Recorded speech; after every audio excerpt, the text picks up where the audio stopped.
औज़ुबिल्लाहिमिनश्शैतानिर्रजीम बिस्मिल्लाहिर्रहमानिर्रहीम। अस्सलाम वालेकुम नाज़रीन, मैं हूं Ali Rizwan, international yoga coach और आयुर्वेदिस्ट, और आप देख रहे हैं हमारा यूट्यूब चैनल लाइफ हीलिंग।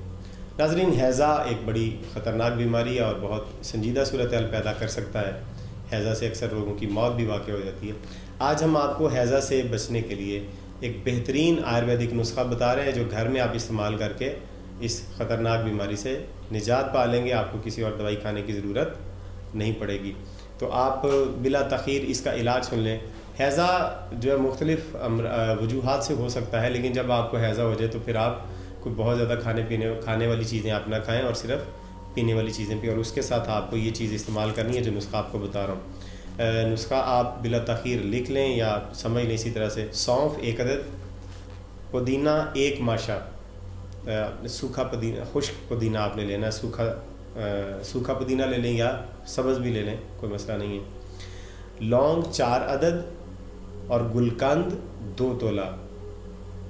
ये सारी चीज़ें आपने 1 पाव पानी में डाल के जोश देना है।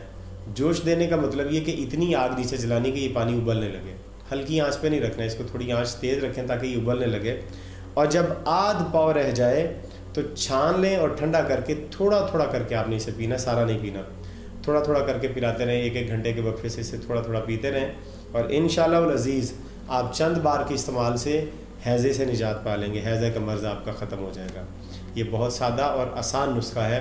जो आयुर्वेद के नुस्खे हम आपको बता रहे हैं ये बहुत मुफीद हैं। सदियों पहले से ये आयुर्वेद की किताबों में पढ़े हुए हैं।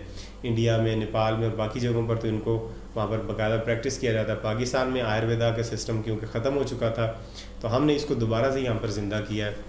उम्मीद करते हैं कि आपको ये नुस्खा बहुत मुफीद होगा आपके लिए इस बीमारी में, हैज़े की बीमारी में।